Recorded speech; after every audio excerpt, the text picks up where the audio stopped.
when you lose somebody so early in life and people aren't telling you and aren't keeping you in, you grow invisible antennas to kind of tune into the world, to alert you to danger. And when you grow those kind of antennas, that's what makes you a really good artist, because you are very tuned in for picking up all the cues and really observant and watching and wary of what's going on around you. It's the Inspiration Place podcast with artist Miriam Schulman. Welcome to the Inspiration Place podcast, an art world insider podcast for artists by an artist, where each week we go behind the scenes to uncover the perspiration and inspiration behind the art. And now, your host, Miriam Schulman. Well, hey there, my friend. This is Miriam Schulman, your curator of inspiration, and you're listening to episode number 312 of The Inspiration Place, and I'm so excited that you're here. So I'm about to go off and play tennis. It's a gorgeous day in New York. And yes, we play tennis in New York City. I just found there's a court right by the river, and it only cost me $100 to join this tennis association. So I couldn't be more thrilled that I get to run around and hit the ball once in a while. Anyway, I thought I'd jump on today to record this podcast because there was an article in the New York Times that was dated Sunday, May 19th, and I got some opinions on it. So I wanted to talk about it. The article, if you want to look it up, it's called Mary Cassatt's Woman Didn't Sit Pretty. And I don't have a problem with the title, but she talks about, so by she, I'm talking about the author, Deborah Solomon, the author of this article, calls Mary Cassatt a second-tier artist. She says that an artist in the second tier, the Impressionist, is one of America's greats. And I strongly disagreed with that. Mary Cassatt was like a first-rate artist and really in the first tier of it. And who did this author say is in the first tier? Well, it won't surprise you that she says Degas or Manet. In other words, whoever wrote this, she's got a bit of sexism going on, even though she's a woman. She's really favoring the boys. And I wouldn't say that she's any lesser than Degas. And if I were to say who were in the top tier, you should definitely put Berthe Morisot in there, because she is like one of the founding members of this whole movement. And Cassatt did have a huge influence on this group. So that opinion aside, and there was something else I strongly disagreed with this author as well, but that aside, I'm going to talk to you about why we're talking about Mary Cassatt, what I think is so wonderful about her, and places you can go see her this year. So Mary Cassatt is, maybe I don't have to tell you, she is known as the painter of mothers and babies. Although she also has some really stunning works that do not depict any children in it. One of her really great paintings is Woman in a Loge, which is a picture of a woman at the opera. Another one is called The Tea, which has two women together. And her paintings are very psychological, a lot of hidden meanings, and they really do talk to the viewer and paint a narrative, not quite unlike what Edith Wharton did with her novels, which is more or less the same. Well, I think Mary Cassatt's a little bit prior to Edith Wharton, but it's kind of a similar Victorian-esque era. So she was a post-Civil War artist. She left America after the Civil War to move to Paris. She grew up in huge wealth and privilege. In fact, I think her brother became the president of the Pennsylvania Railroad. So obviously she was upper class in America, that she could afford actually to do this. She did not have a romantic relationship with Degas, as was previously been speculated. In fact, if anything, more modern scholars have noted that she had a very close relationship with her maid. I don't know if maid is the right word. Assistant. Yeah. So it could be that she just valued her assistant a lot, but it seems that she left, like she bequeathed. So it's her maid and companion is how she is described. Matilda Valet. Valet. Very interesting that that's actually her last name. So Matilda Valet was bequeathed a chunk of cash and also all of her artwork, which 300 paintings, pastels, and prints that were in the collection that was not already sold to other people. One thing that is very important about Mary Cassatt, in addition to her art, is the work that she did as really like an art, like an art consultant. So she had a friendship with Louisine Havemeyer, who was a very important American collector. And Mary Cassatt really is the one who could be credited with bringing the Impressionist art to America, because she really had these relationships with the upper class, and she was a champion of her peers in bringing that art to America and to that upper crust that she was a part of, that she traveled in those circles.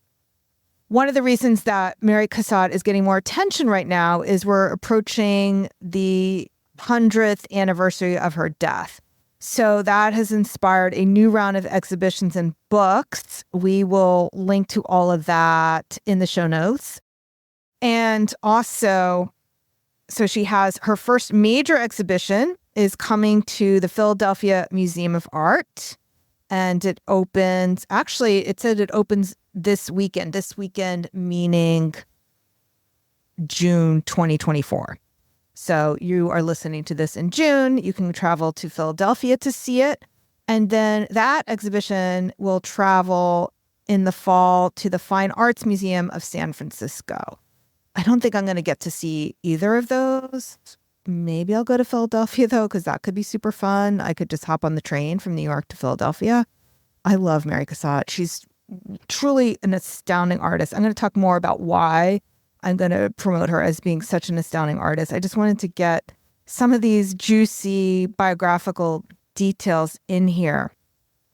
So other things that they say about Mary Cassatt is she was 5'6". She had gray eyes, and she wasn't afraid to tell you what she thought.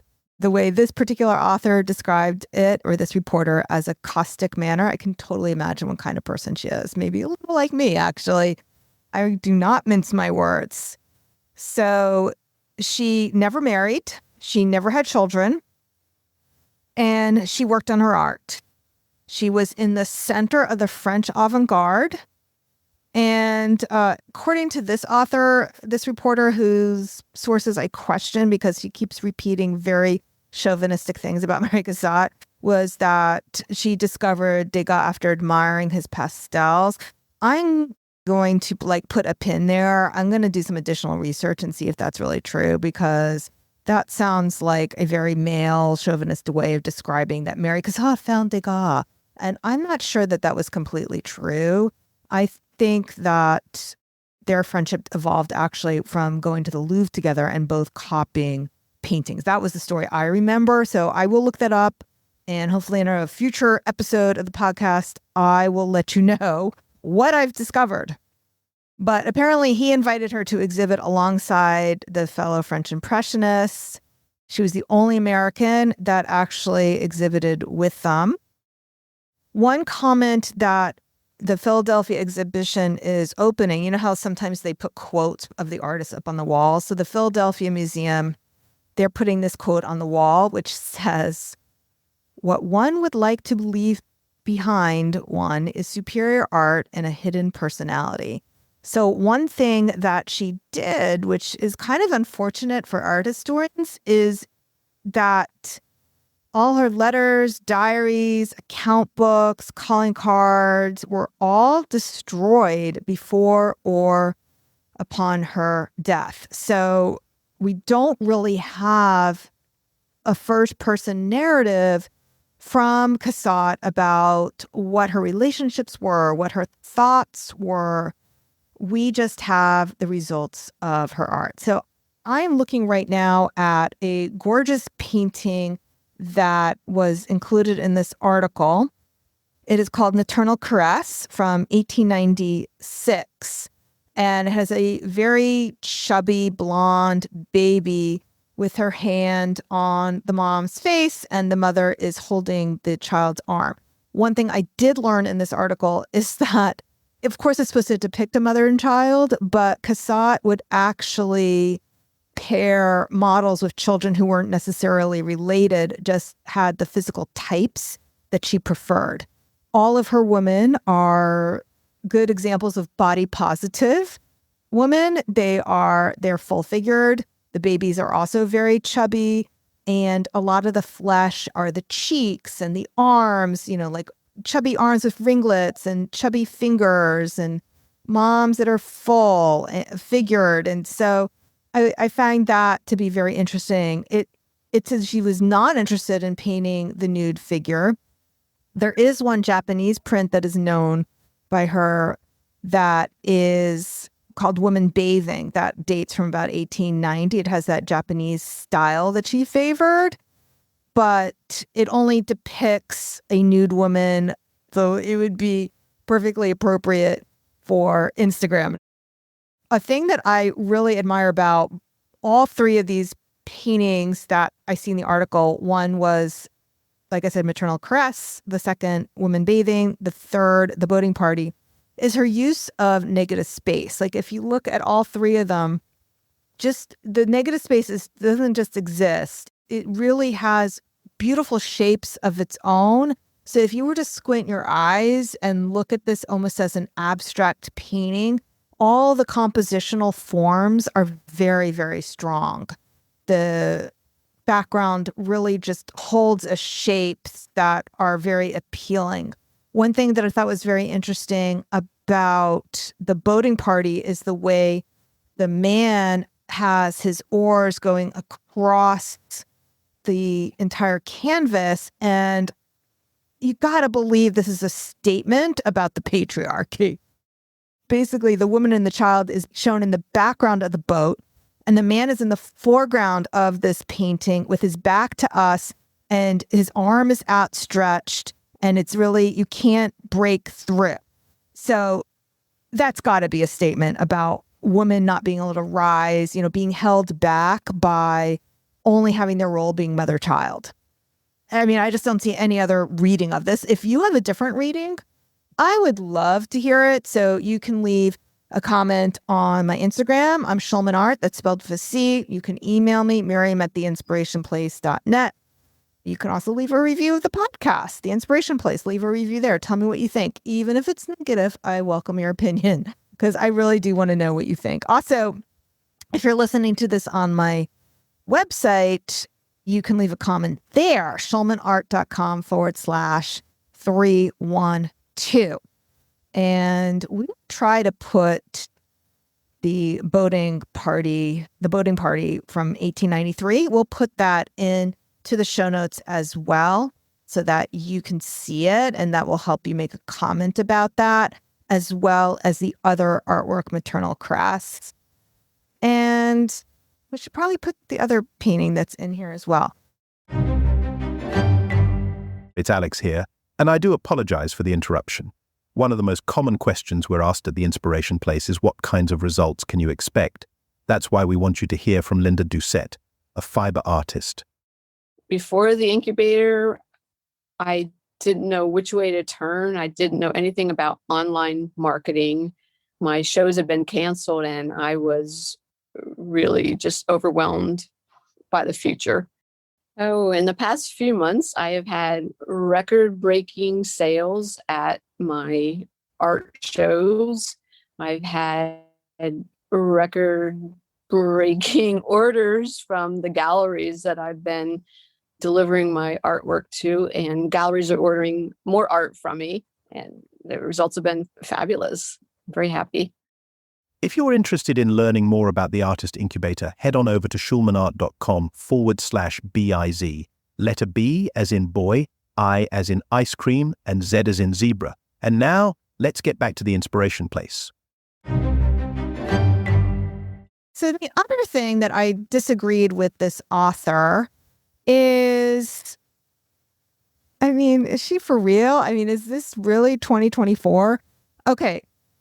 So what she's saying is that, Cassatt isn't showing women working. And then I'm just going to quote the reporter, and she says, yes, of course, motherhood is work.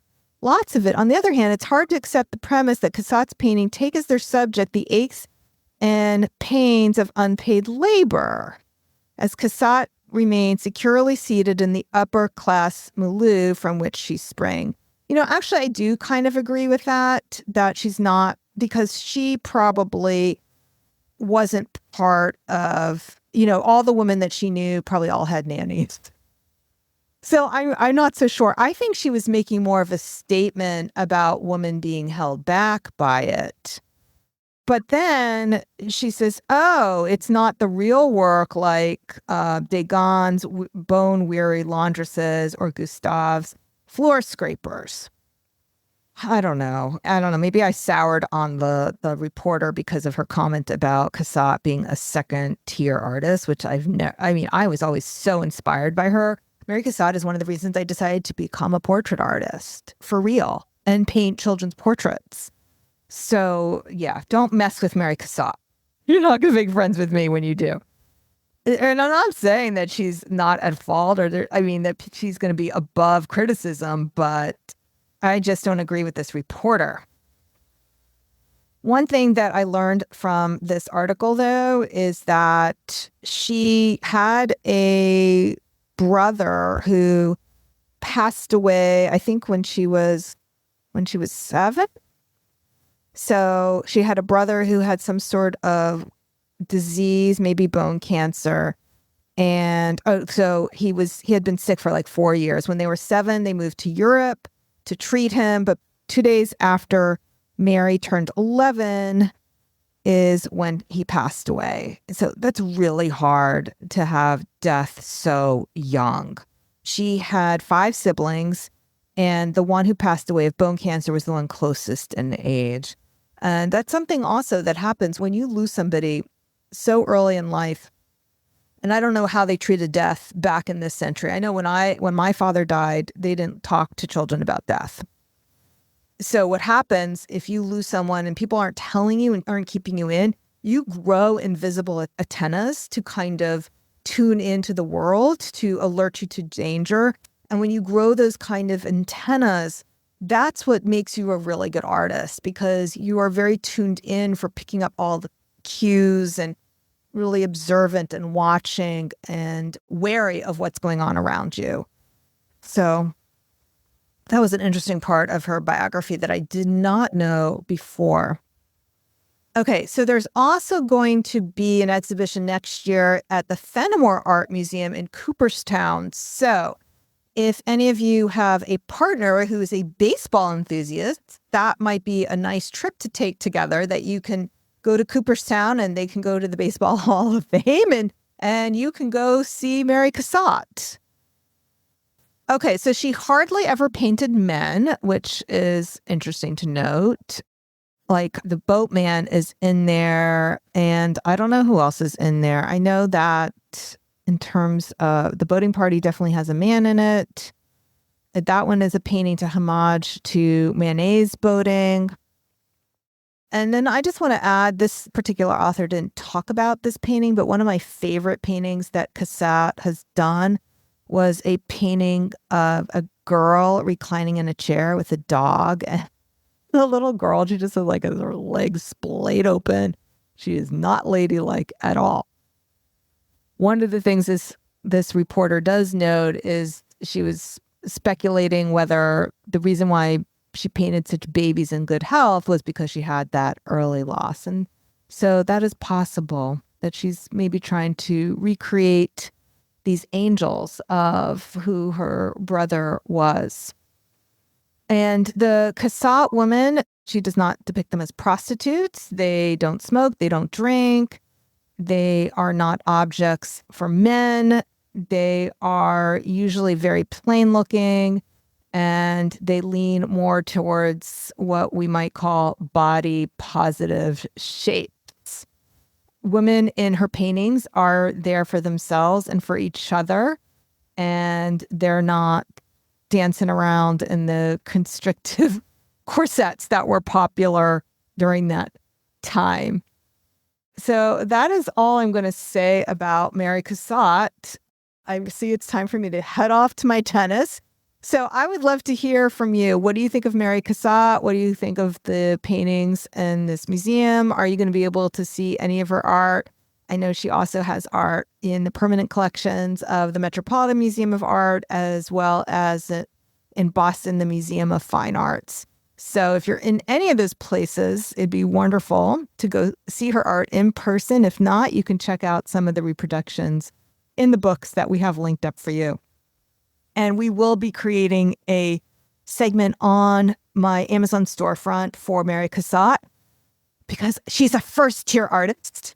You can find my storefront, and there's lots of goodies and curations there for you. So I've curated a lot of things over there. You can find that at schulmanart.com/store, or you can search for, I think if you search for Schulman Art or The Inspiration Place over on Amazon, you'll find it that way too. All right, my friend, thank you so much for being with me here today. I'll see you the same time, same place next week. Until then, stay inspired. Thank you for listening to the Inspiration Place podcast. Connect with us on Facebook at facebook.com/SchulmanArt, on Instagram @SchulmanArt, and of course on schulmanart.com.